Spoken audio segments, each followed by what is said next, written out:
o'clock, so let's go ahead and get started.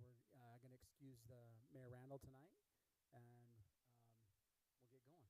So we are going to be started properly tonight by the Father Rob Willman from the Grace Episcopal Church.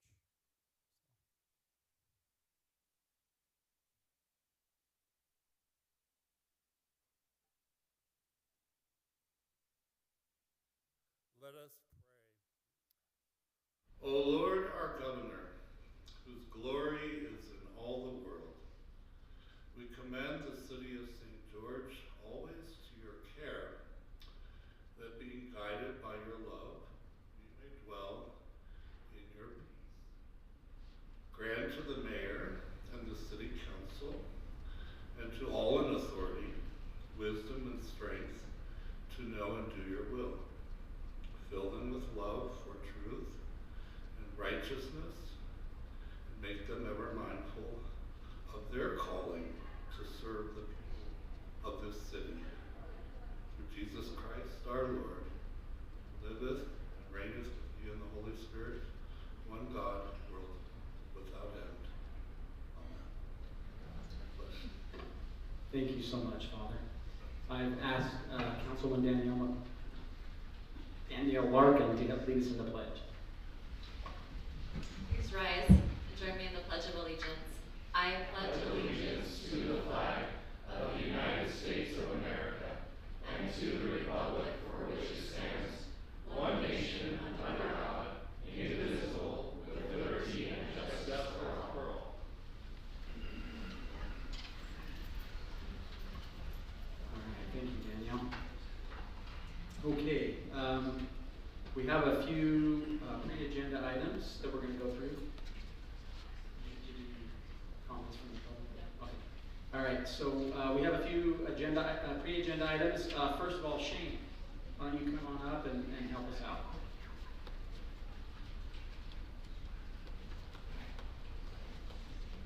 Thanks, City Council. So this year, we just received our letter. We are now Tree City USA for the 34th consecutive year. Yeah, so it's really cool. Tree City USA is a recognition for cities if they meet certain criteria, and we well exceed those. But you have to have a strong tree ordinance. You have to have a shade tree board. You have to celebrate Arbor Day, which we just did at Bloomington Hills Park, and we'd like to thank everybody who came out. And then you have to plant so many trees, and every year our city tries to plant 500 trees, but we usually come in around 400 to 500 trees. So we do a really good job, and we're really proud of the designation. Very cool.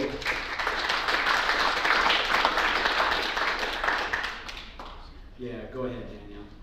I just wanted to comment. I just read an article this week about Las Vegas scrambling to plant trees. They're begging people now to plant trees because they didn't plant enough trees. They took a lot of trees out. There's a big difference between xeriscape and xeroescape, and it's really important in the desert for us to have trees to mitigate the heat. They have what is called the urban heat index, and Vegas right now has their urban heat index about 7 degrees higher than it needs to be because of all of the impermeable surfaces that they've put with not enough trees and not enough shrubs. So I just wanted to commend our city because we're doing, Shane and his team and so many residents in our city are doing a great job planting the plants that work really well in the desert and also help mitigate the heat, save water, and keep our temperature down. So. Yeah, thank you for that, Danielle. It doesn't hurt to have Shane, who we lovingly call a tree hugger. He's the real definition of a tree hugger. He loves trees, and he knows everything about trees. I have a few trees in my yard, and before I went and bought them, I had to consult with Shane about what type of tree I should get and what they were called, and he knows. He doesn't have to look it up. He knows them all. So thank him and his team, so that's awesome. Anybody else? Good? Okay, we have some other recognition that we want to do. I'm going to go ahead and read this, and then we'll have these two people come up.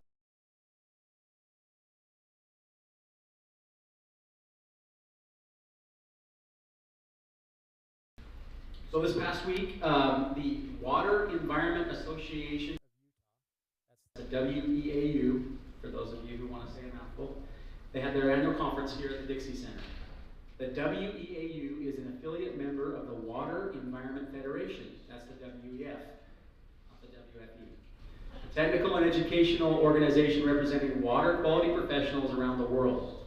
WEAU's mission is to connect water professionals, enrich the expertise of water professionals, increase awareness of the impact and value of water, and provide a platform for water section innovation.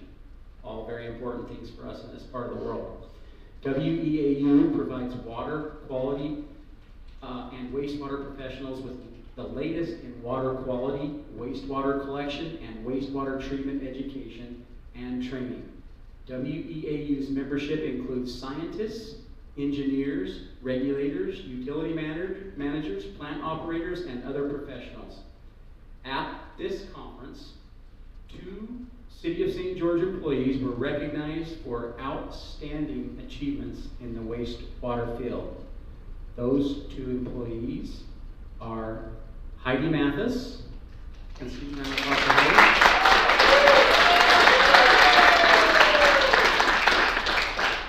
Thank you. Heidi was awarded the Outstanding Pre-Treatment Specialist of the Year. So great job, Heidi. And then we have, let's give her another.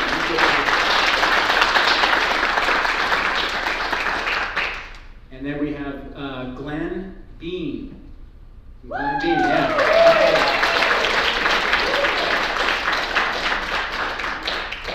Wastewater Treatment Operator of the Year. So,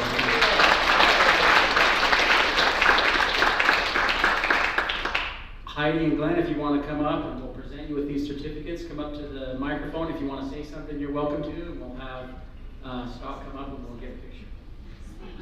You want a speech? Yeah. Tell us all about wastewater. That's a good speech.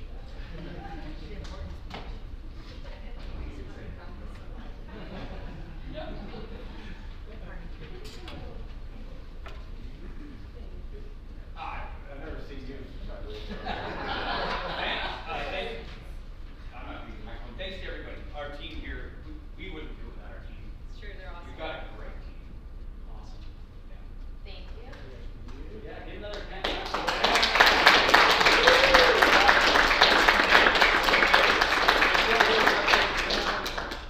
These guys over here. Great.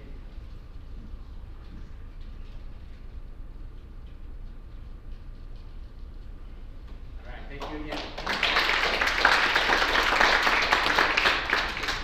Yeah, Scott. So I just want to take one minute and express my appreciation to our great team we have at the wastewater treatment, wastewater collection, and our water department in general. We were in a staff meeting earlier today, and I made the comment, and I truly believe this. I could disappear for a month, and the water would still flow, sewer would still be collected and treated. But if my team disappears for even a few days, we would be in a world of hurt. They're the ones that make everything happen. I just want to express my appreciation to them. We got a great team, and these 2 are really stars in the department. I appreciate them.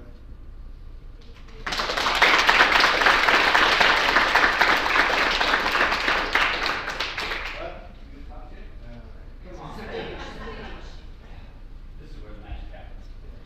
I think Scott just asked for a reduction in pay. No, I just want to say, these 2 are amazing. Our rest of our team is amazing. They do an excellent job of representing the city both professionally and on Heidi's side, she deals with the public a lot on her job, and she holds them to our standard, but she does it compassionately and with extreme professionalism. She's just like the Lord said, she's outstanding. Glenn, he brings innovation and his ability to problem solve issues at the plant. We've had some complex issues with equipment, and he always comes up with great ideas. Some of his ideas he's come up with have saved us time and money, and he's a good motivator. He shows true leadership, and I'm just very thankful for both of them.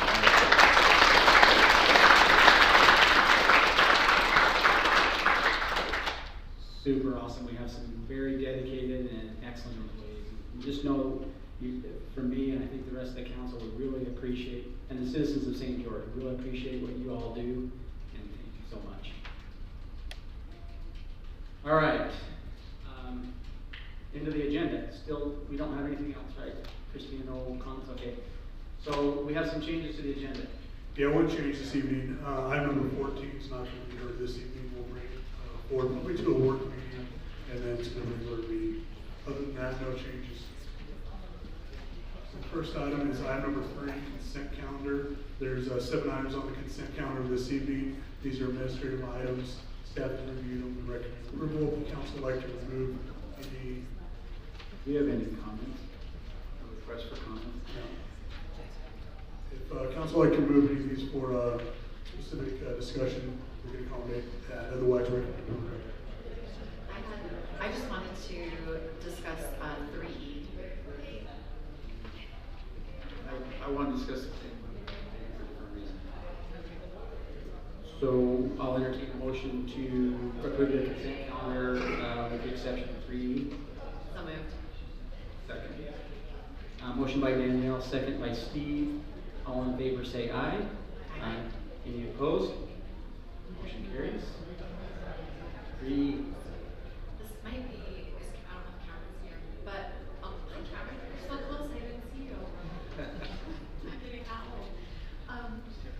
So it says in the language that we're allocating this amount of money, but then it says, then we're gonna decide if it's necessary.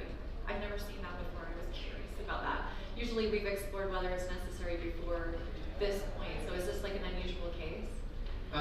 Yeah, this is 3D, right? E. Oh, 3E. Oh, okay, I'll explain that, I apologize. I was thinking D, the crushing operation. So E, the man-of-war repair on the man-of-war bridge. Something has to be done because the caissons are being exposed. We just don't know to the extent that we need to get in there and actually how much work that's going to be. And so we've got this bid award to Feller to be able to go in there and pull material out so we can see what's going on and then try and determine how much repair. So they're assuming what we're allocating is maximum amount, and then if it's less, then it's less. Is that the way we're awarding this? Correct. But if we got in there and found out some other problems with like the reinforcement and everything like that in the caissons, we would have to come back with a change order and actually do more. But this is the estimate based on the investigation we've done so far, that we had Rosenberg do this for us. So this is a minimum bid? It's still a maximum unless we have to change the scope. Okay. Well, I just thought the wording was strange because it said if necessary, so we'd explore it, and then if necessary, we would do the work. Correct. Okay. And if you want to get into some technical details, Jared is here that he's been.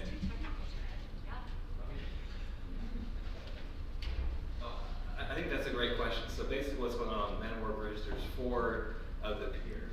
And for sure, like if you were to walk out there today, you can see one for sure has been undercut and scoured. And so we know for sure that there's a couple feet of it that if you were to walk out there, that you can see the exposed piles and it can be repaired immediately. But there's 3 more over there that we're not sure how damaged they are.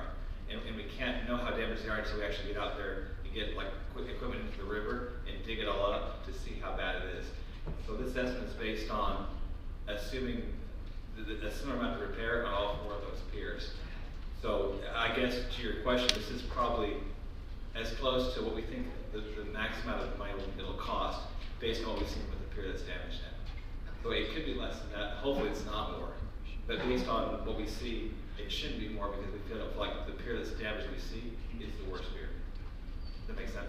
So unless the ones that you can't see are worse than the ones you can see, then it should be this bid. Right, but we think the one we can't see is the worst because that's where the river's at right now, which where the river is normally. So that would be the answer on that.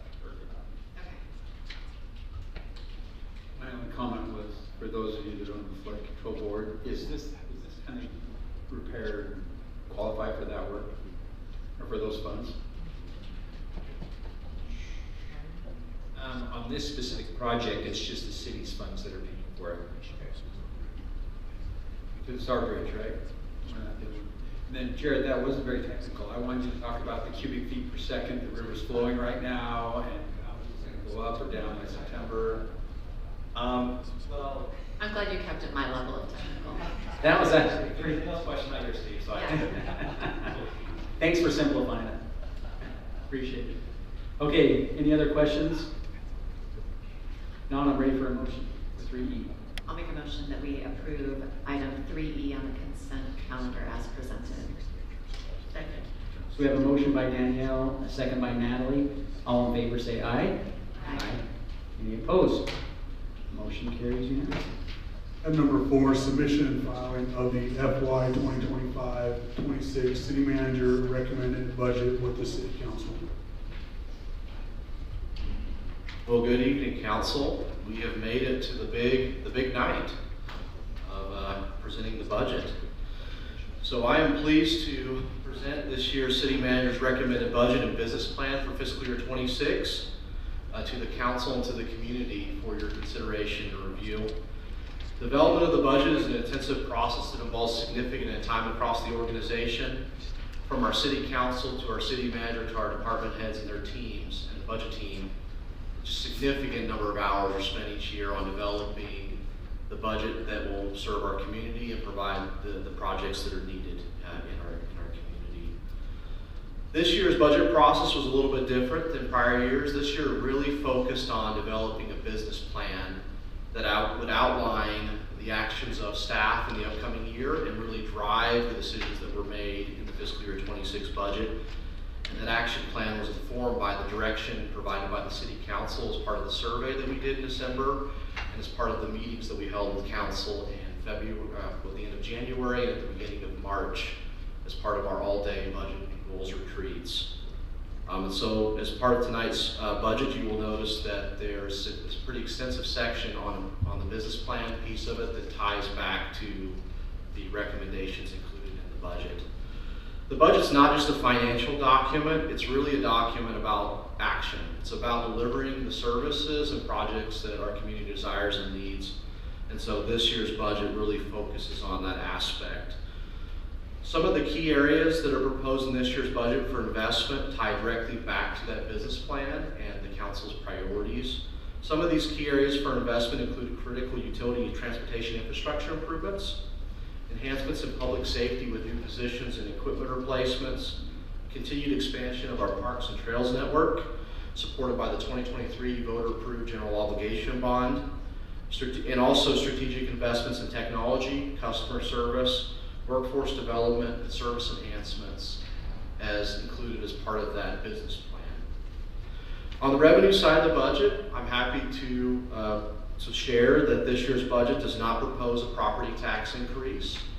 However, there are a number of fee adjustments that are proposed across various service areas in the budget, from golf to parks and rec to some of our utilities. And these are necessary to help pay for the growing cost of providing service just based on inflation or based on some of those cost impacts. The fiscal year 26 combined budget across all 40 plus city funds totals $523.2 million. The budget's balanced and continues to support the city's long-term financial health. The full recommended budget is available for public review on the city's website and in the city recorder's office. As part of it was already been provided. As part of this year's process, there's actually be a number of opportunities for our public to engage in the budget process. Like last year, we will hold a budget town hall meeting that is tentatively planned for May the 29th.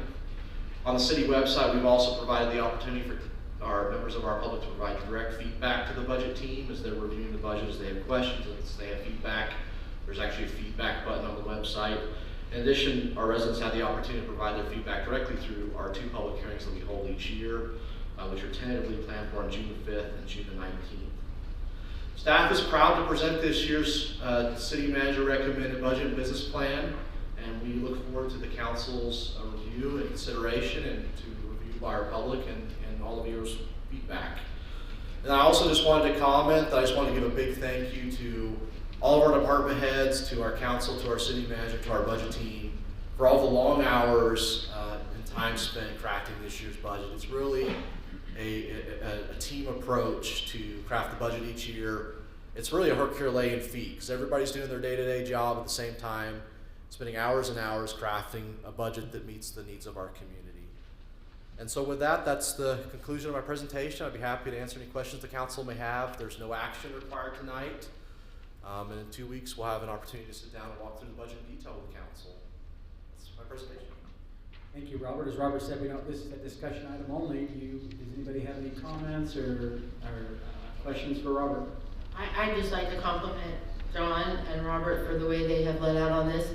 I know the department has really felt a part of this, and they have to bring it to the table. You all have spent a tremendous amount of time, and I think since I've been on council, it's been nothing but more transparent to our residents. So I really appreciate that. Yeah, Robert, I listened to an author being interviewed this week who wrote an entire book about how messed up city budgets are. And it was really interesting to listen to him go through point by point, how it's not accessible to the community, how it's so difficult to read, how hard it is to extract information. I was just going point by point through thinking, oh, that's incredible, like ours isn't that. And so that is really kudos to you, making it so accessible, readable, understandable for, it's like a budget for dummies. Mayor said that I think last year, and she's right. For those of us who that's not our expertise, we're able to access the information, and you've just done you and your team have done an incredible job, so thank you. Thank you. Yeah, I'll just echo that as well. Probably a couple months ago, I went back through probably the last 15 years or so of budget overviews, and there is a very noticeable difference the last couple of years on the ease of finding the information. And so, yeah, I'll just echo kudos to you guys who have made sure to do that. And, there's always room for improvement, but we're continuing to improve and be more transparent. So I appreciate that. Thank you. Thank you. Great. Yeah. I didn't want to say the number, right? But the book's big. You can see. We are providing the budget and a brief again this year as well, so awesome. Somebody who doesn't want to dive into the 400-page document, that'll also be on the website. Real quick, you said the total, and I'll obviously dive through this 400 and something page read over the next 2 weeks, but 523, is that the final? Yes. The overall? Is that down from last year? Yep. That's down from last year. So just that alone, that has not happened, I will tell you, at least in the last 15 years that I went back. In fact, it was increasing by double digits until 2 to 3 years ago, which significantly decreased. Last year was less than 1%. So to be lower this year is already a huge accomplishment. So thank you. Thanks. Thank you, Robert. I'll echo a little bit of that where sometimes we want to see more where you may have thought there was already enough there, and you've been very good, including your entire staff. I think John has to take some of the blame for this, of saying, if you want more, we'll find more, and we're continually improving. You can always improve. Even when you're really good, you can always improve. So thank you for doing that. I think that's been a noticeable theme over the last couple of years, so appreciate it. Thanks, Council. Okay. Okay, item number 5 is consider approval of ordinance number 2025-027, amending the river crossing PDC zone on approximately 1.41 acres located at the southeast corner of River Road and George Washington Boulevard. Okay, so I'm sure you've all noticed at this location some buildings going up. And, this particular building is actually the last one that will receive its building permit. So a lot of stuff going on at River Crossing, and the building L pad is the one that's outlined in red. The zoning map shows that this is zone PDC, and so the elevations, the architecture, site layouts, parking have all been reviewed for all the buildings that have been constructed out there thus far. This building was,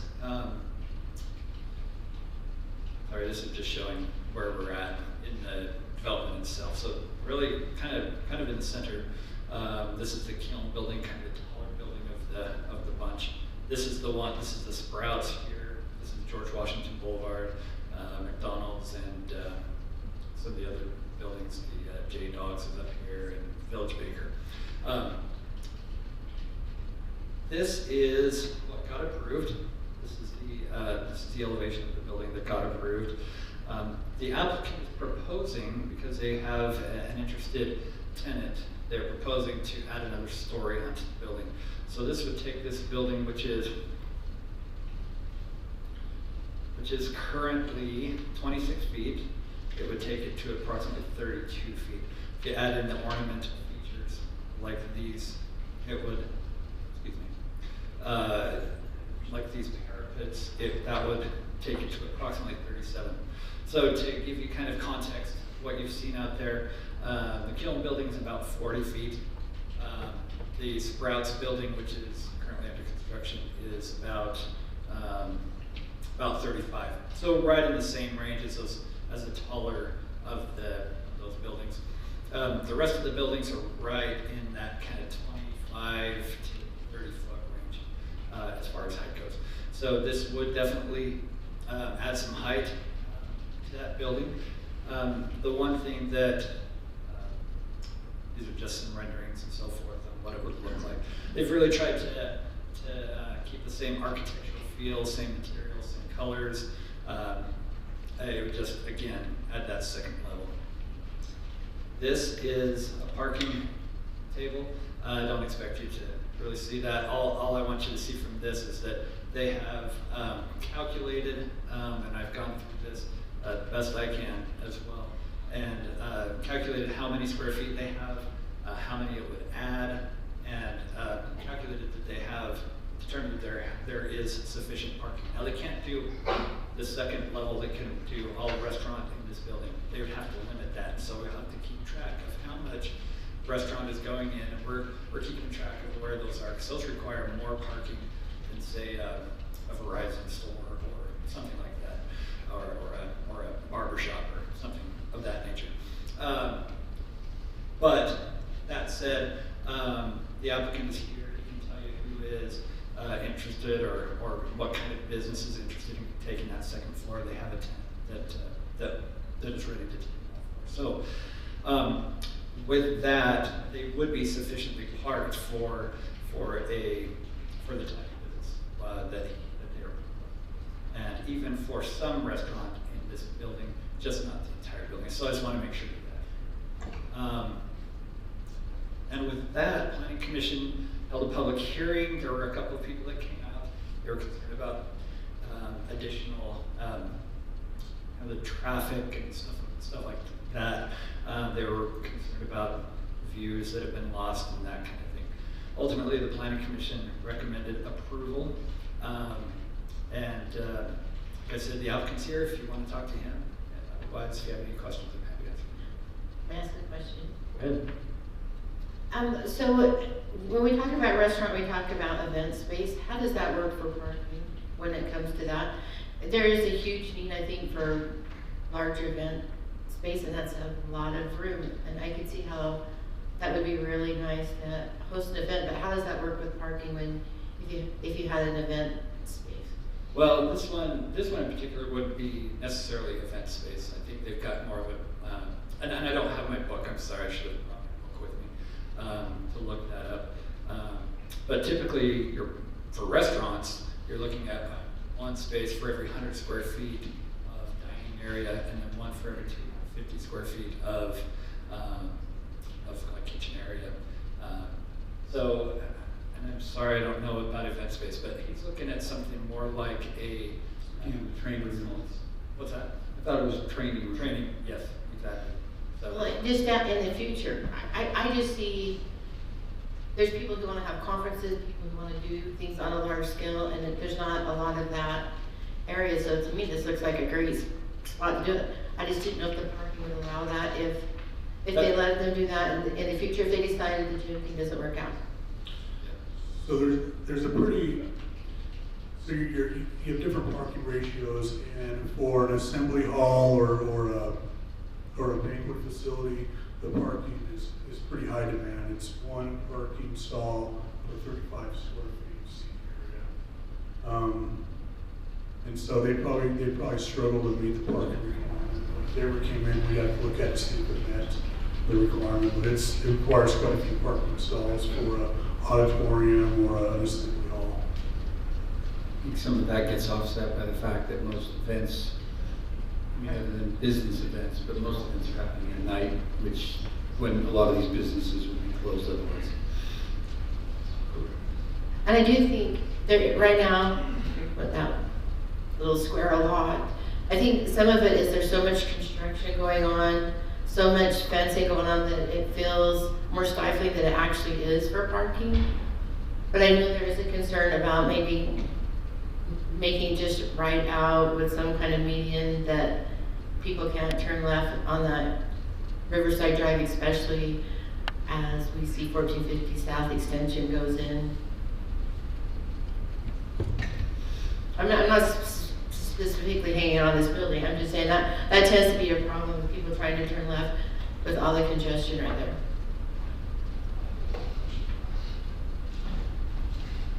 So it will be the tallest building?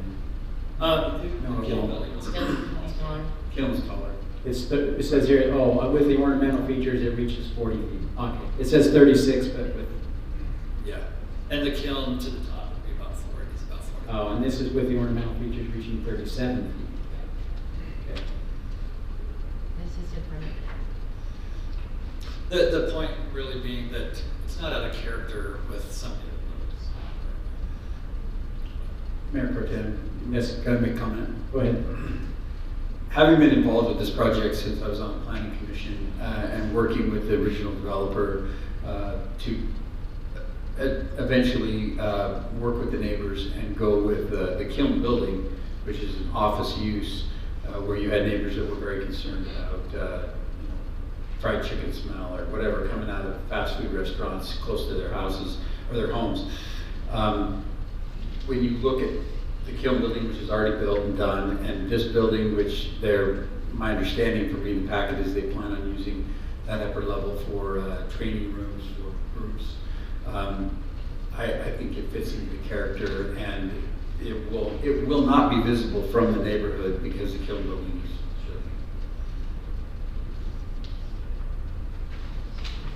Perfect.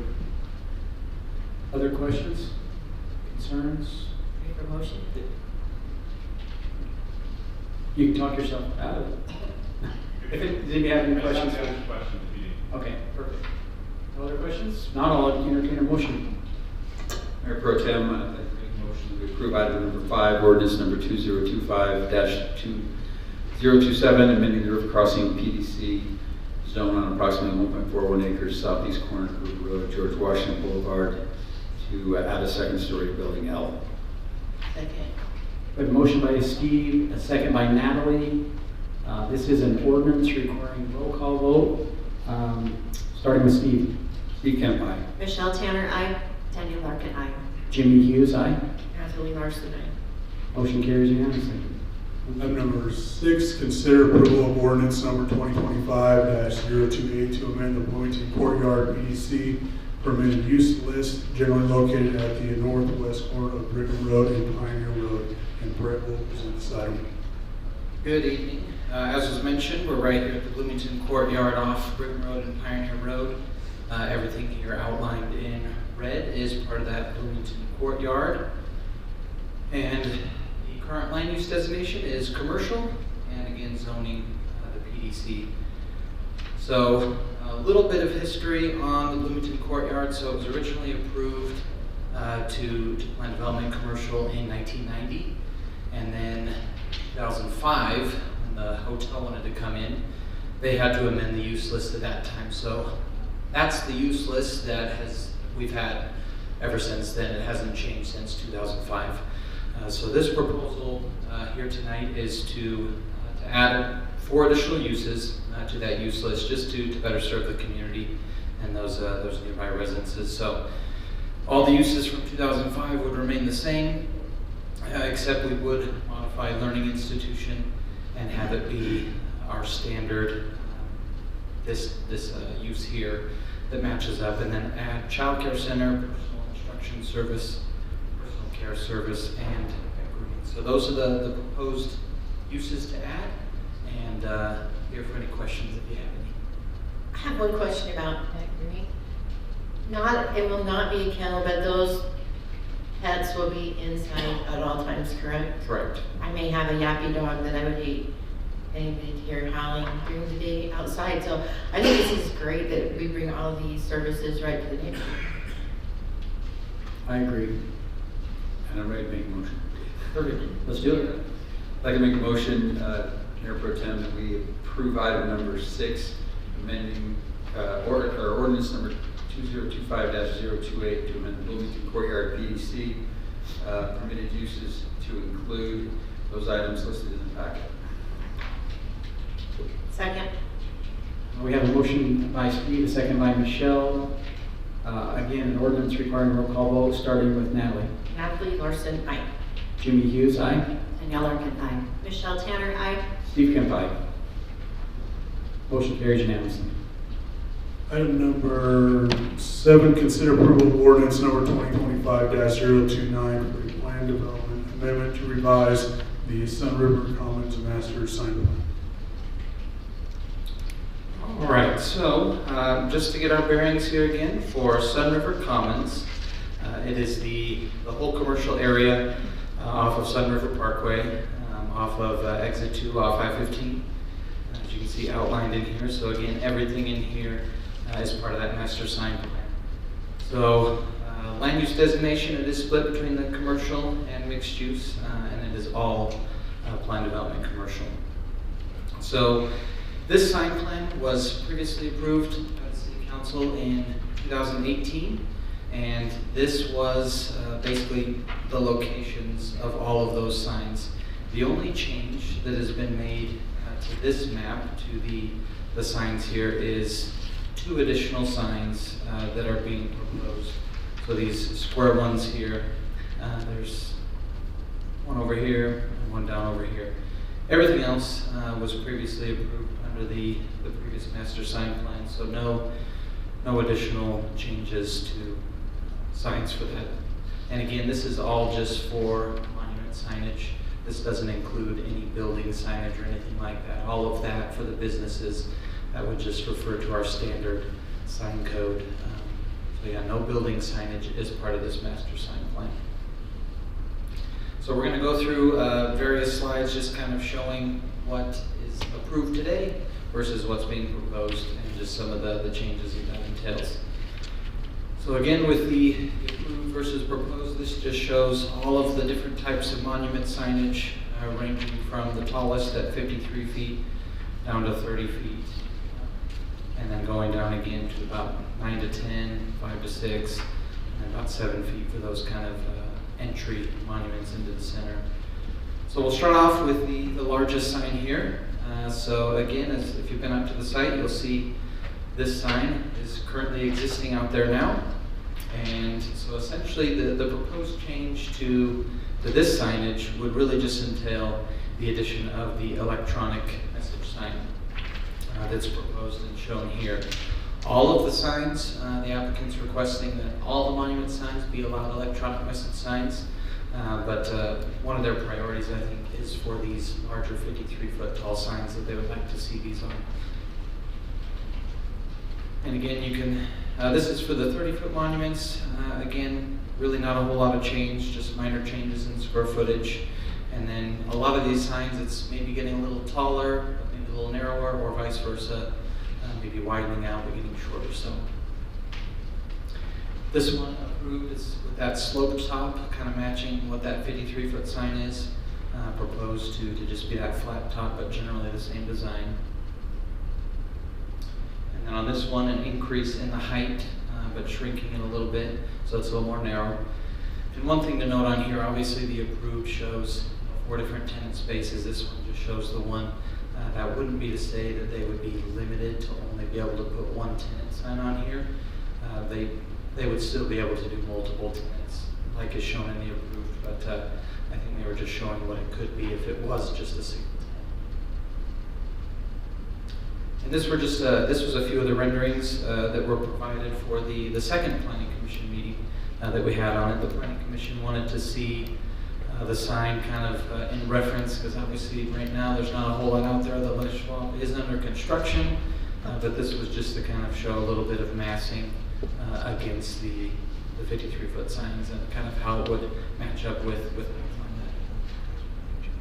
Then it's going to go through just a couple quick comparisons of other electronic signs that I'm sure you're familiar with. The Red Cliffs Mall. Red Cliffs Mall, this is 10 feet tall, 30 feet wide. And then you can see this, obviously it's, this one I believe is about the 12 feet tall, but a lot more narrow than this one here. A real good comparison here is the Motor United. It's just on the other side of the freeway from where this is located. That one's 10 feet tall, 20 feet wide. And again, we're just about 12 by 17 on what they're proposing on these 53-foot tall monuments here.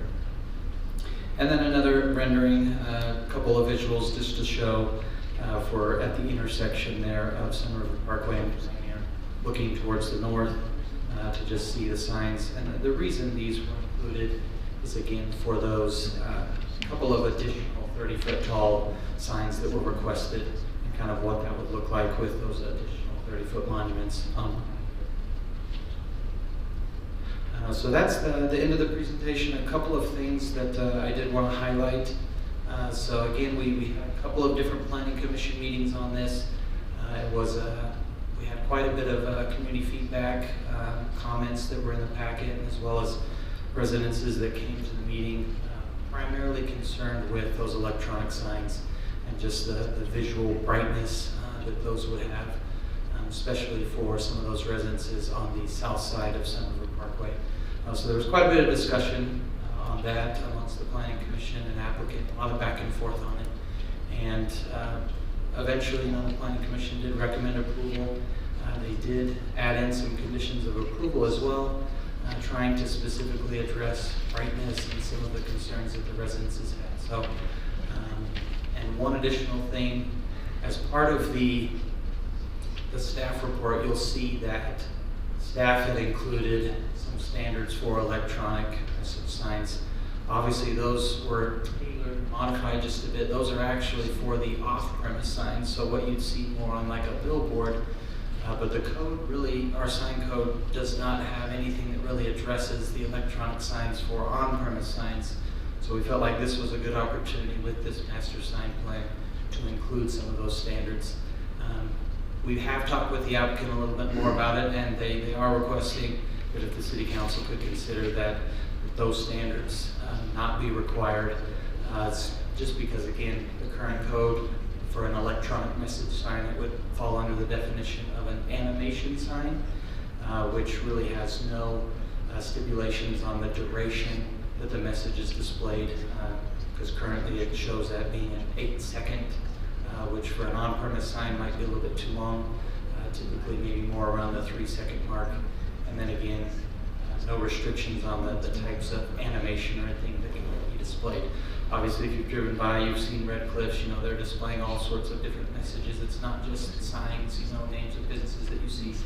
So they're just wanting to have those standards apply for these signs as well. So I know it's a lot of information, but hopefully we got through it. But if you have any questions here in the audience. I have a question, Brent. So I'm only concerned about this because I feel like we're trying to fit something in that doesn't fit exactly.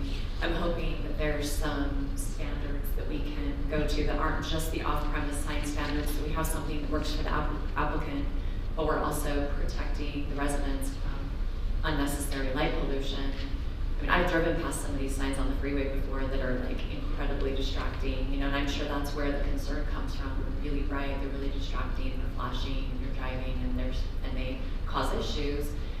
But it feels like we're just kind of doing an overlay of what we've got. Is there anything industry standard-wise that would be more applicable to on-site signs that would allow, you know, these electronic signs and not be the 8 seconds, that we're not just guessing? Because it feels like we're guessing. Well, I wouldn't necessarily, you know, it might be a good question for the applicant to see if there's any industry standard, but really when it comes to the electronic signs, you're probably going to get a vast array, just depending on the city and, the types of standards that they want to implement for the signs. So I wouldn't say there's an industry standard on it. But, I mean, again, just pointing to some of the conditions of approval that do specifically speak to, the brightness. That was, again, I think, trying to find a little bit of a mix and a compromise. So the Planning Commission had talked about the brightness not exceeding the illumination of the static sign that's there now. And then talking about how, you were mentioning a lot of these signs you see as you're driving down, they're just super bright. And one of the main issues for that is because of the white. So white is one of the brightest colors on these boards. So that's condition number 3. It kind of speaks to that, about how, that white cannot exceed 50% of the whole sign area on any of them. Again, because some of them you'll see you feel like it's 90% white and it's just really blinding you. So that is. So that one is specifically like 50%. Did the Planning Commission just choose that number? Or do we have a reason for that number? The 50% was from kind of additional, studies and technical things where they've determined that. Okay. Done by who? Yeah. I'd have to look back at the study on what it was. But done by the sign industry? Yes. I'm wondering, can you go back to some of your pictures that show the illustrations? Which ones did you want? The one that's on Sun River Parkway, on Pioneer, and then the one with over at the mall with the Lululemon sign, the comparison.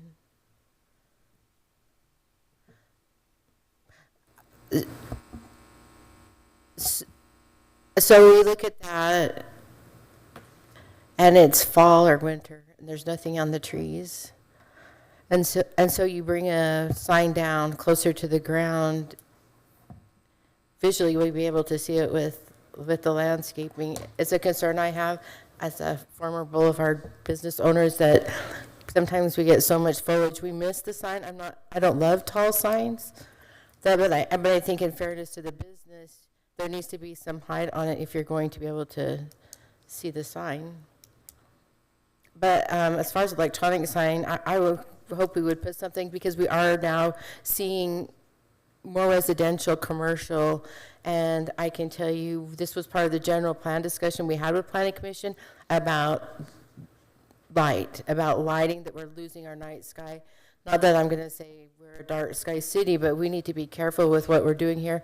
I think Sun River's spoken about this more than once with the commercial that's gone in around them, that it is bothersome. I don't have cataract surgery, but I know people who do that. They are bothered by the light, by the flashing light. It does something when they have the new lenses, so I think that is a concern, particularly to that neighborhood at nighttime, that they get that glare. And I don't understand it, but I've heard people that have artificial lenses, that is a problem they have. So I understand the safety concern there as well with the flashing brightness of that sign.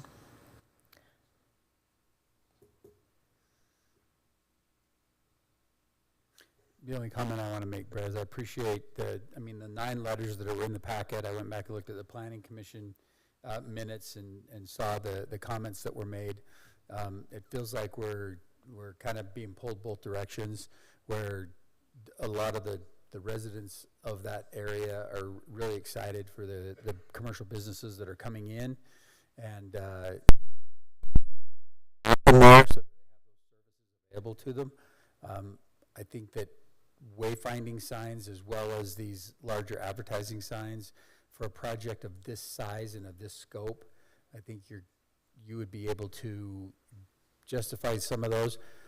That said, I have had face-to-face conversations with residents out there about the difference between traditional light and LED lights, and how they don't dissipate as quickly, and therefore they appear brighter. And I'm inclined to recommend approval of this, but would like to ask the planning staff to look into a potential study of how the LED, which everything's going to now because it uses so much less energy and and they last so much longer, how that is measured versus the traditional lights that we've measured in the past. I know that there's a formula for how they do that, which obviously I'm not an expert in, but I think that that's something that we might want to start taking a look at so we're keeping up with technology.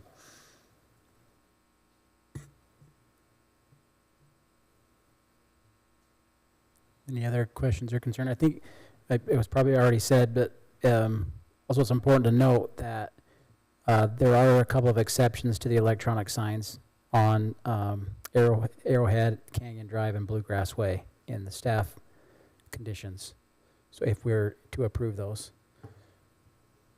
they did put 2 exceptions in there. All freestanding signs except those 2. So that's another point, just making that point is all.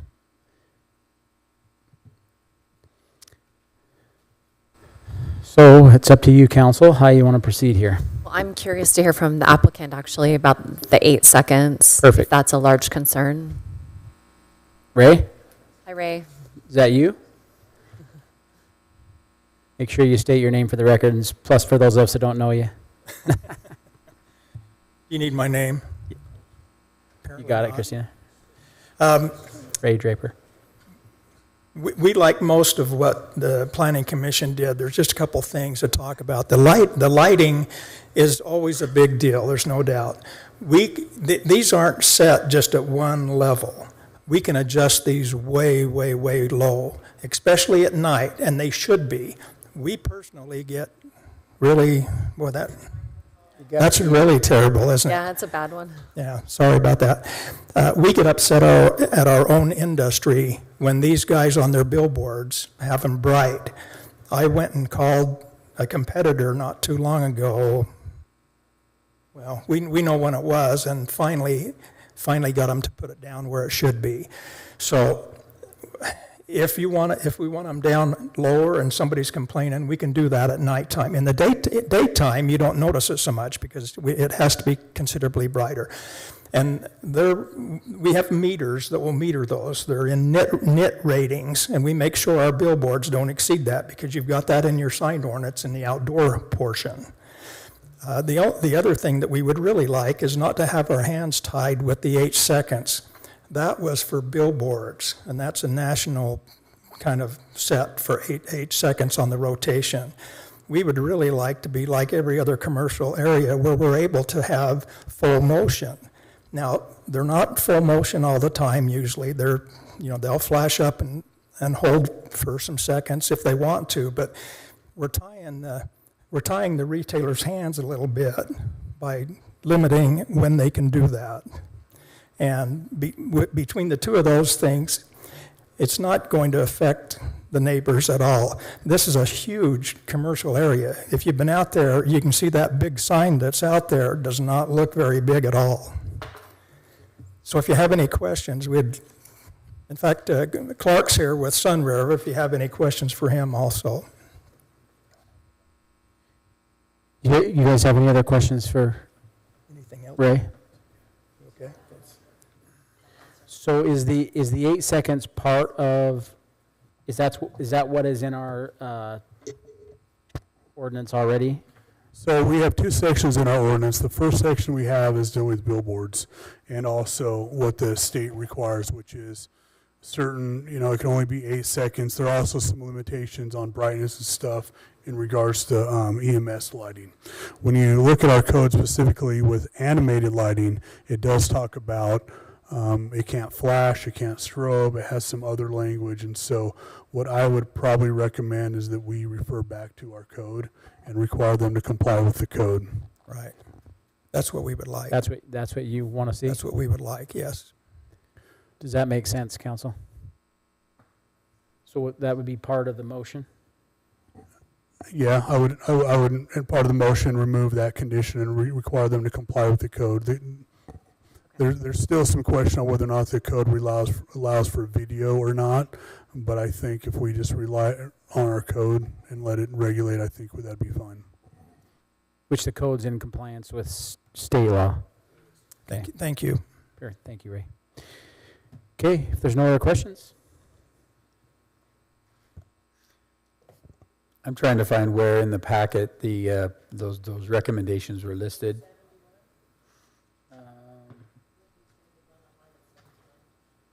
excuse me? Oh, okay, I see him.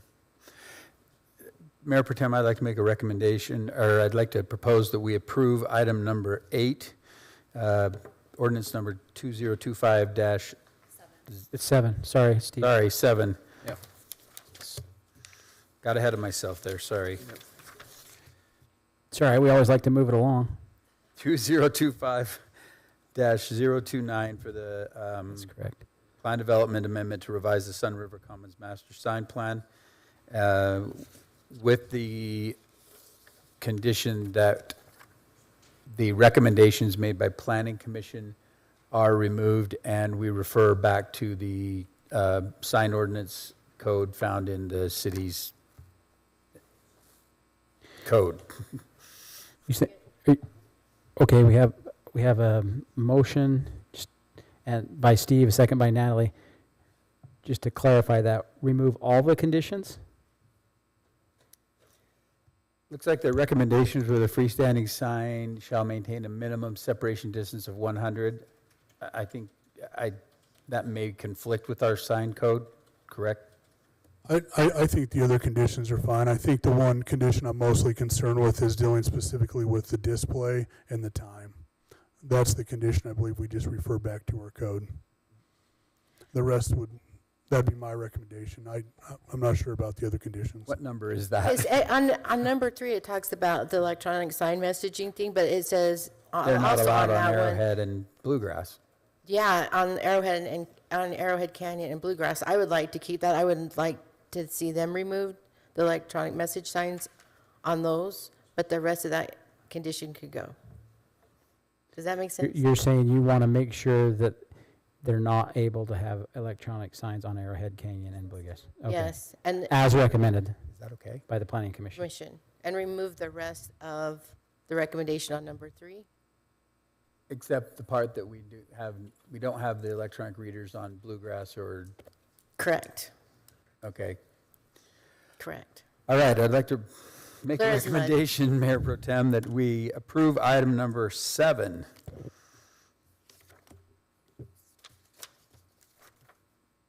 Being number 2025-029, Master Plan Development Amendment to revise the Sun River Commons Master Sign Plan as presented with the change that in Planning Commission recommendation item number 3, we keep the language about not allowing electronic message signs on Arrowhead Canyon Drive and Bluegrass Way, but all other parts of that recommendation, we instead refer back to the sign code.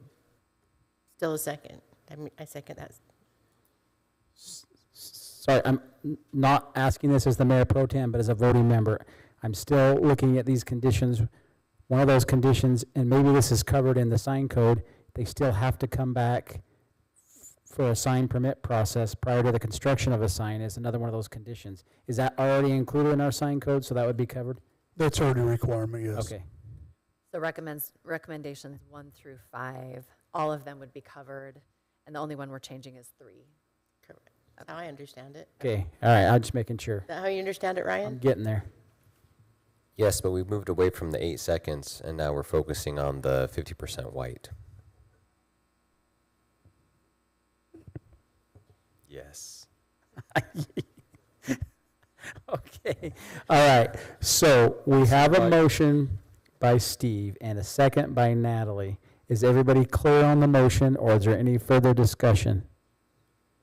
If there is no other discussion, this is an ordinance requiring a roll call vote, starting with Steve. Steve Kemp, aye. Michelle Tanner, aye. Danielle Larkin, aye. Jimmy Hughes, aye. Natalie Larson, aye. Motion carries unanimously. Mayor Thank Pro you. Tem, Yes, Steve. One comment. I would ask the staff that we do look into that, the metering of LED versus traditional, because from the research I've done, which has been very minimal, they're much brighter and they do not disperse as quickly, and so they will appear brighter for longer distances away, and I just want to understand what that means. Thank That's you. a great point. Thank you for that. Item number 9, consider approval of ordinance number 2025-031, amending the city general. You haven't done 8 yet. I think you Go let to Steve 8 mess first. you up. You skipped 8. I know. Having it be on 2 different pages was the problem. Let's go ahead and we'll start with number 8. Consider approval of ordinance number 2025-030, amending the city's general plan future land use map from commercial to MDR on approximately 9.2 acres, generally located in the Tonnequint area. All right, so the project before us is called Zen Trails. So again, out in the Tonnequin area. So this may look familiar. It did come before the Planning Commission and City Council just a couple years ago. So at the project site, it was previously changed from medium density residential to commercial for a couple of commercial uses, an RV resort and some hobby garages. So the owner has since decided to no longer move forward with the RV resort.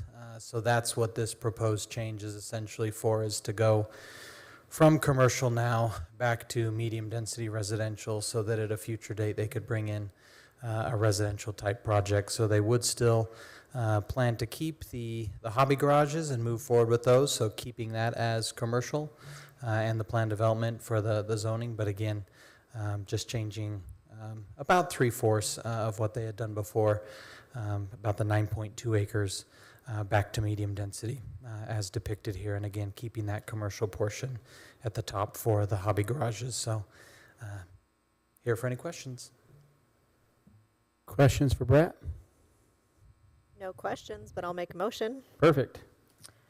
I move to approve ordinance number 2025-030, amending the city's general plan, future land use map from commercial to medium density residential on approximately 9.2 acres, generally located in the Tonnequin area. Second. So we have a motion by Michelle, second by Danielle. This is an ordinance requiring a roll call vote, starting with Danielle. Danielle Larkin, aye. Michelle Tanner, aye. Steve Kemp, aye. Natalie Larson, aye. Jimmy Hughes, aye. Thank you. Number 9, consider approval of ordinance number 2025-031, amending the city general plan by changing the general plan from LDR and FP floodplain to commercial on approximately 4.04 acres located at approximately 2995 South River Road. All right, this is actually part 1 of 2. This you'll see. So this is the general plan, as John just stated. This is about 4 acres, outlined in red. River Road here to the north and west. Zoning map is currently A1, so it's agricultural. You'll notice that there is a home on this side. Actually, let me go back. Home over here, and a substation, power substation right here. And then kind of a hillside right here. So there's not a lot of space that isn't used already, but we'll go over that in the zone change portion. Zoning map again, A1, general plan, low density residential. There's a little bit of floodplain, primarily where that substation is.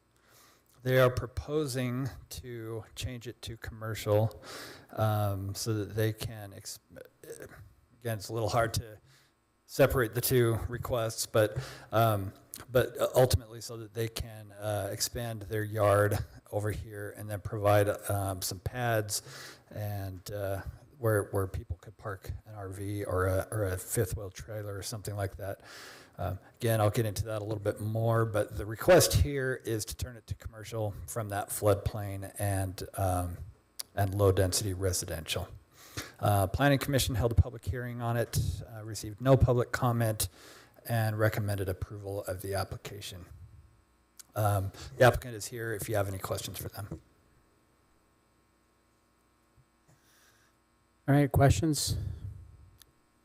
I've reviewed the floodplain that they're just barely sitting in, it looks like a little bit. I don't have any questions, but I'm ready to make a motion. All right, let's do it. Mayor Pro Tem, I'd like to make a motion that we approve item number 10, ordinance number 2025-032, amending the city zoning map. Okay, somebody else make a motion. I'm struggling today. He's ready to be done. You going? You're one step ahead of us, Steve. Mayor Pro Tem, I'd like to make a motion that we approve ordinance number 2025-031, amending the city general plan by changing general plan from low-density residential to commercial on approximately 4.04 acres located at 2995 South River Road. Second. Okay, this, just to be clear, we're on item 9, everybody.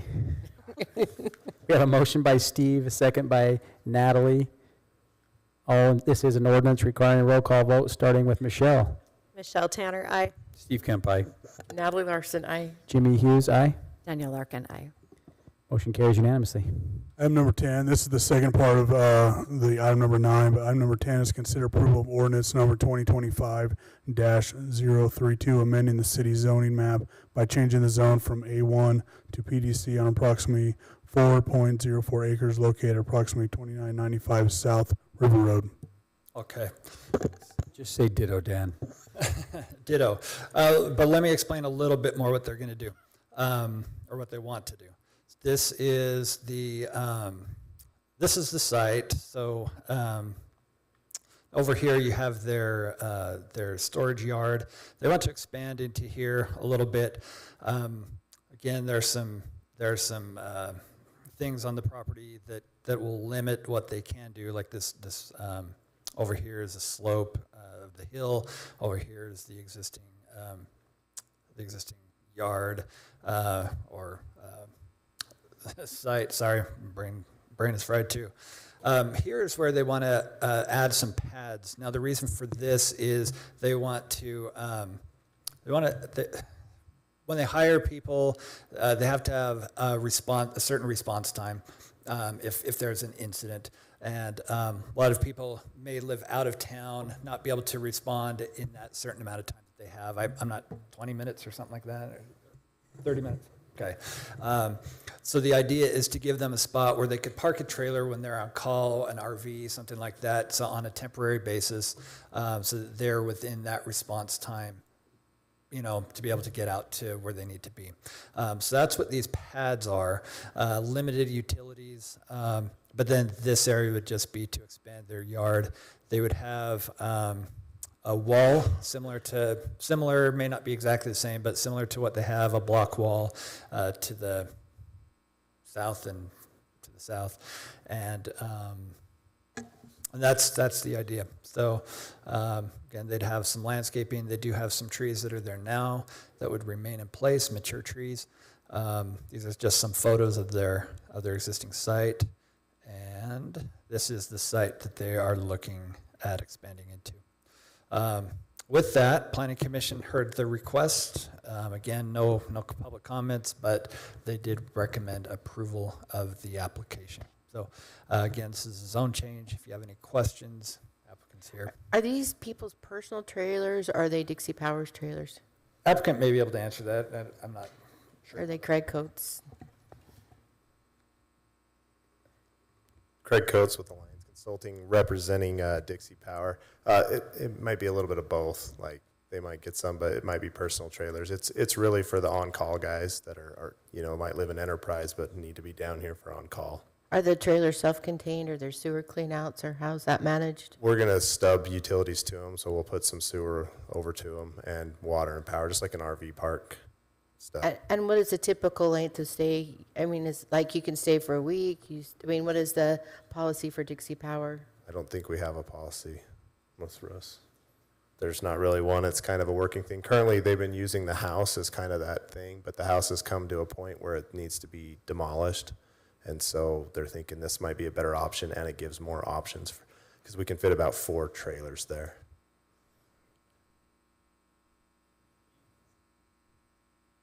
Other questions for the applicant?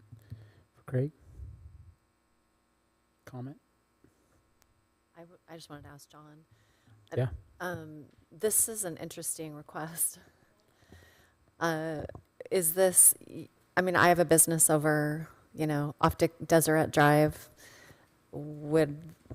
If I had some of my employees live in Parowan and I wanted to ask for something like this, would we allow this? We do allow for RV. I don't know if we allow for RV in manufacturing, but we do allow for an RV resort. And we actually do something similar for our on-call guys. Okay. And so we do something similar up at our yard. So we have some guys that actually live in Enterprise, and they'll come down. And when they're done, when they're not on call, they'll drive their trailer back home.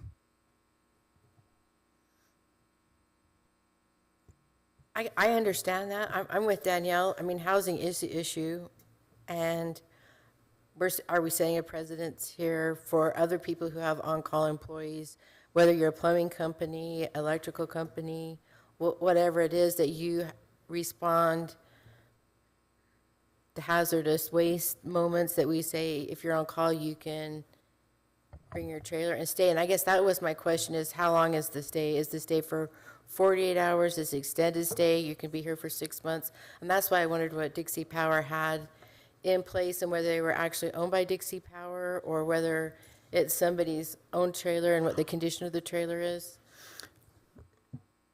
Yeah, I have a suppose condition that would that I be would the like to only add to the motion that will probably answer that and probably deal with it. How about we just propose that they can only be used while they're on call or working? So just so the council knows, the other option was they have some people they're hiring employees from out of town, and then it's kind of transitional housing, so it could be up to 6 months for some of those employees, so it's kind of both. And it's currently, a house is sitting there in the same place. Yes. And we're proposing a PDC, right? PDC and the... With those specific uses. Yeah, so the majority of it's for the staging yard. They're just expanding where they can set their transformers and stuff. But where the house sits today, they want to put 4 trailers that are behind a block wall, right off the road. And then there's transitional housing to help people get, they might move down and then find their house within 6 months. And then they also have the option of the on-call guys as well. And both of these uses are available in the PDC or PD commercial, if I'm not mistaken. Yes, it falls under the guard shack or night watchman kind of thing. Okay. Yeah, I mean, I think it's a creative solution. I just think the only concern would be obviously that it's safe, that it's managed so that it's a safe living space.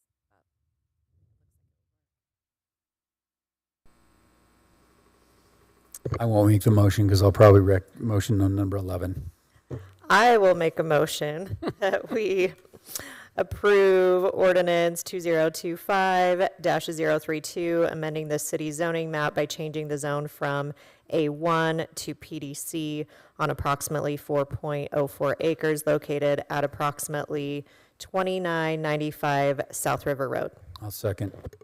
We have a motion, and that includes the conditions, right, or the recommendations? Yeah, nothing special. Okay. We have a motion by Michelle, a second by Steve. This is an ordinance requiring roll call vote, starting with Natalie. Natalie Larson, aye. Jimmy Hughes, aye. Danielle Larkin, aye. Michelle Tanner, aye. Steve Kemp, aye. Motion carries unanimously. Next item number 11, consider approval of a hillside development permit in order to disturb property that is greater than 20% slope on approximately 9.49 acres located at approximately 1923 South River Road.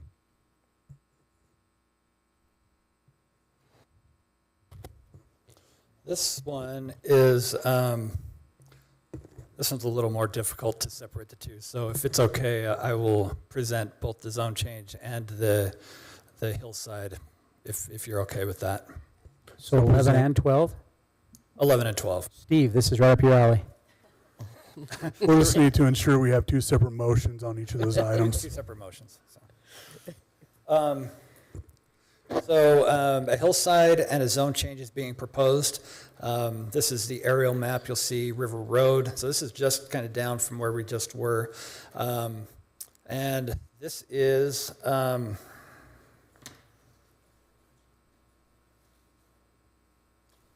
get my stuff together here.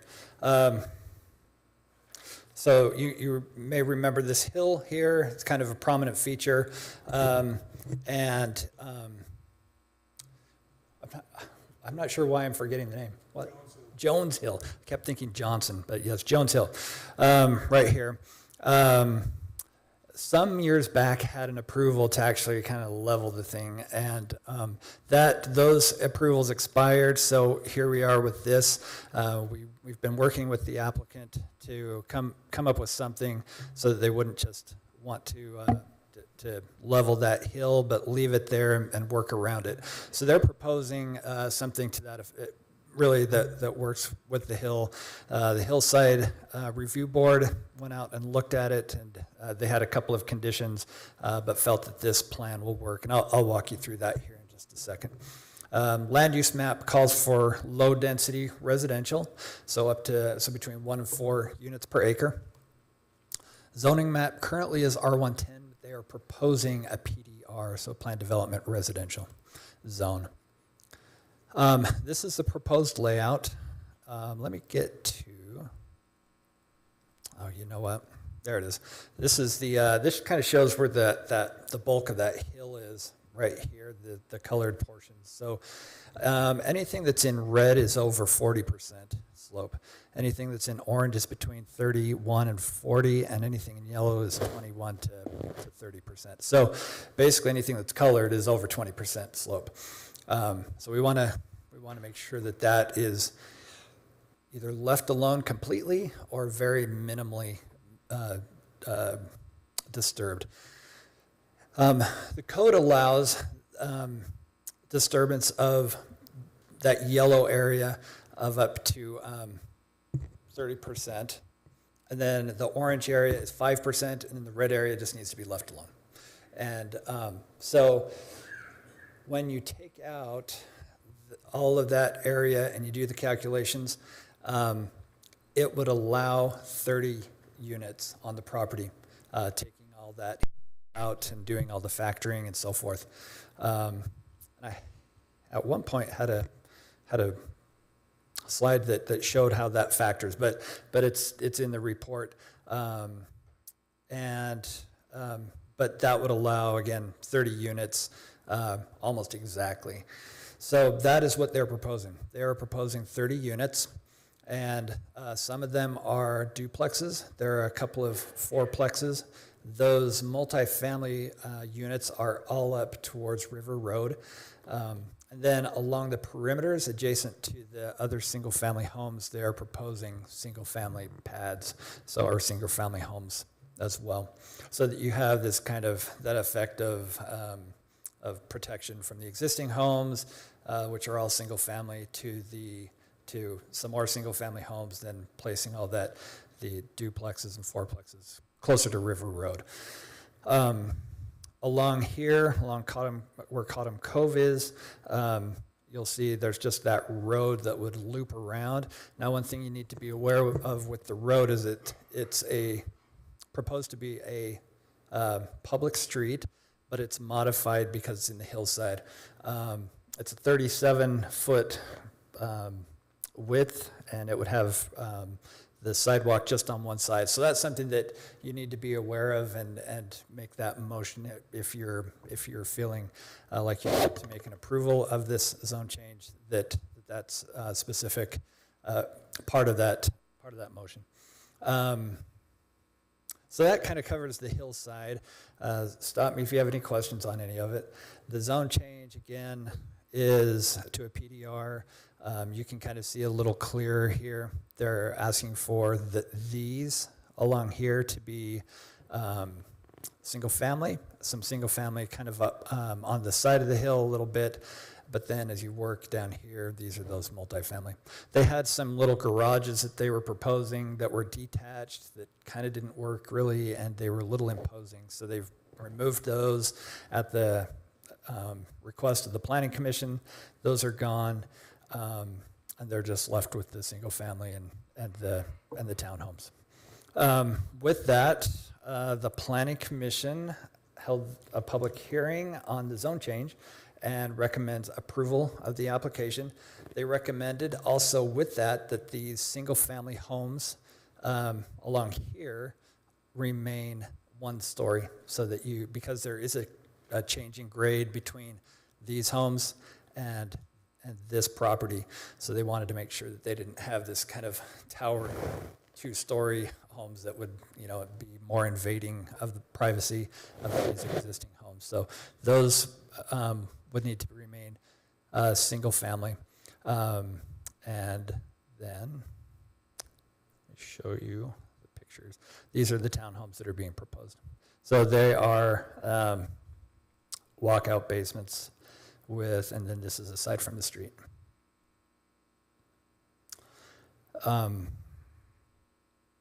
With that, again, Planning Commission recommended approval. If you have any other questions, I'd be happy to answer them. The applicant is here, and Bob back there, if you have any questions for him. Thank you, Dan. Questions for Dan or the applicant? My only question is the access into this subdivision does come into River Road at a it's a lit intersection, correct? A light? Yes. Okay, thank you. Bob wants to say something, so he's coming up. Bob Hermanson, appreciate your time. Just one clarification on the units and what's on the single story in the single detached residence unit. So that is correct. All of these units through here, these is everything that's buffering along the outside exterior plus this unit. This unit is actually set up to be a larger duplex. I'm sorry, this mic is tripping me out today. It's like, I don't know what to do there.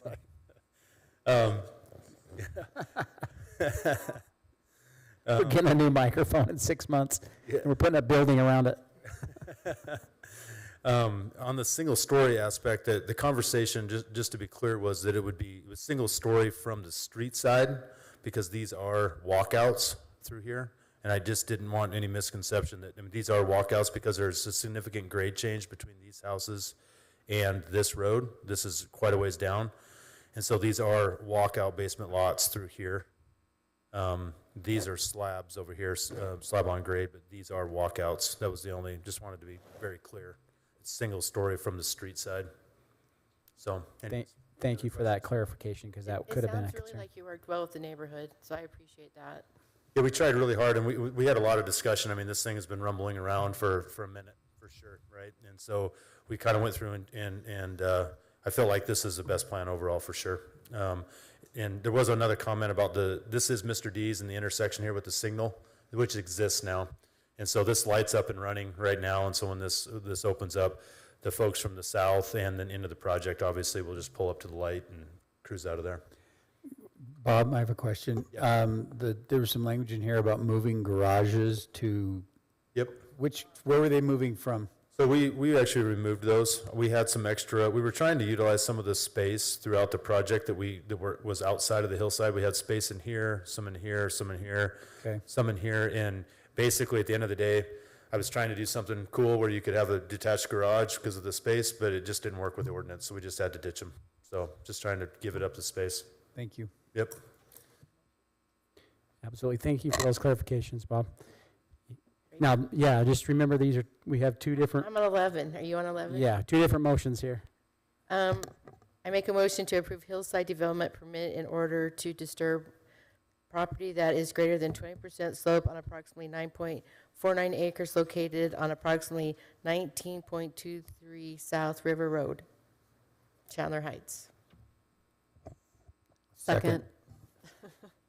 That was almost a tie. So we have a motion by Natalie and a second by Danielle. Thanks. That work? Just because the sound travels closer that way. Any other discussion on the motion? If not, all in favor, this is item number 11, remember. All in favor say aye. Aye. Aye. Any opposed?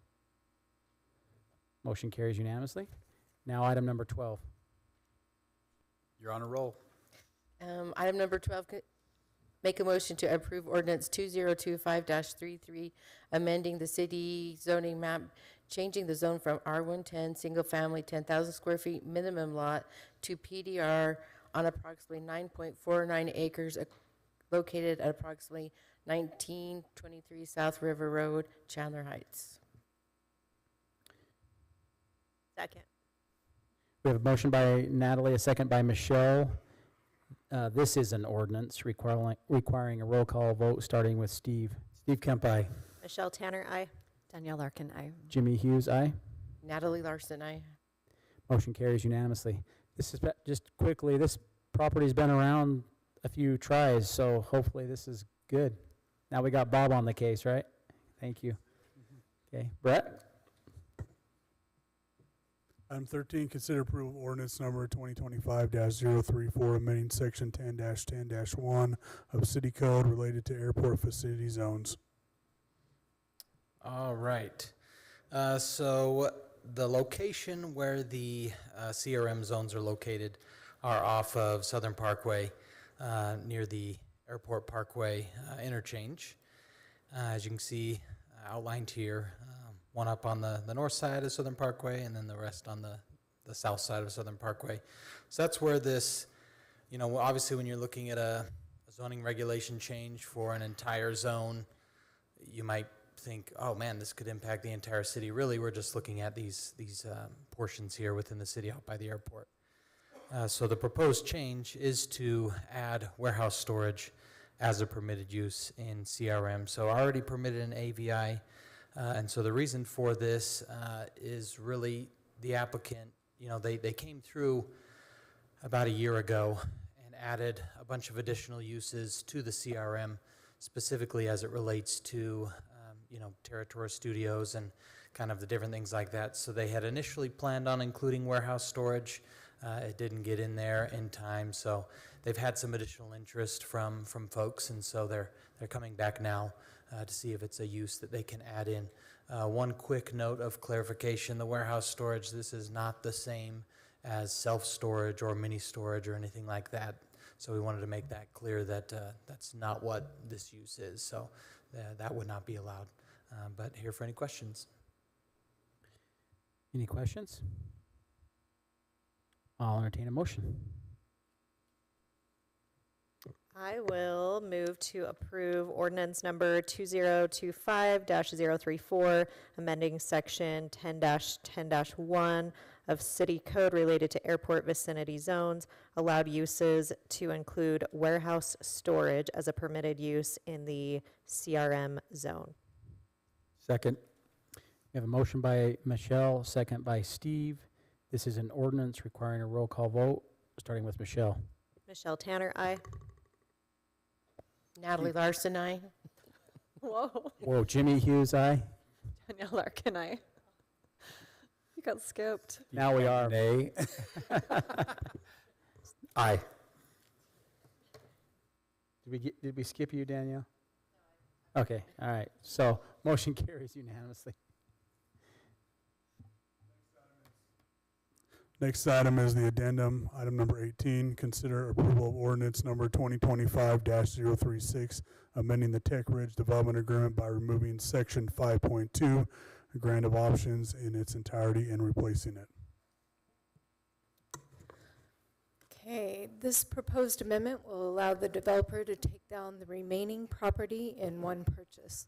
So the Tech Ridge, sorry. So they're proposing to remove section 5.2 in the original agreement and replace it. So this is the original section in the agreement, and then this is the proposed amended section. And I know you guys had that in your packet, so I'm not going to read it all to you because it's quite long. And then this is the remaining property that would be affected by this change of the development agreement. And the Planning Commission held a public hearing on April 22nd. They did have one public comment. It was just a comment concerning the extent of the takedown area. And they forwarded a positive recommendation with a 6-0 vote. And that's all I have for you. If you have questions, I can answer those. Or questions? Brenda. I have no questions, but I'm ready to make a motion if I can find the number. I know, it's on by itself, I got it. Yeah, this is on its own sheet. Mayor Pro Tem, I'd like to make a motion that we approve item number 18, ordinance number 2025-036, amending the Tech Ridge Development Agreement by removing section 5.2, grant of options in its entirety, and replacing it as detailed in the packet. Second. We have a motion by Steve, a second by Natalie. This is an ordinance requiring a roll call vote, starting with Steve. Steve Kemp, aye. Michelle Tanner, aye. Danielle Larkin, aye. Jimmy Hughes, aye. Natalie Larson, aye. Motion carries unanimously. Is that it? That's it. You have any appointments? No appointments? Reports? You have any reports, Steve? Yeah, I had fun planting trees on Arbor Day Oh, nice. out in the Bloomington Hills North Park, and I know why they put sand volleyball courts where they did, because there's nothing but rock and clay underneath them or around them. Good. Danielle, nothing? I have nothing. Last week, Jimmy missed city council because his son won the grand champion at the Dixie Junior Livestock Show. We had a lot of fun. Where we successfully sold 330 animals on Saturday morning. That's quite a feat. Just on that point, there was probably, and these buyers are spending premium money to help out the kids. These are projects for the kids. And by the last estimate I received from a very smart math person, over $750,000 spent on Saturday on those animals. And we gave away $25,000 in scholarships the same day. Yep. So, and that's what a lot of that does, is there's a lot of money that goes back into that. It helps those kids on their last year with scholarships, so it's a lot of fun. And we did, it's always fun, but winning's even more fun. And it was awesome. So it was fun. So, John, do you have anything? Okay. Then I just need one more motion then. Let's be done. So moved to adjourn from this meeting. Motion by Natalie, second by Michelle. All in favor, say aye. Aye. Stand adjourned.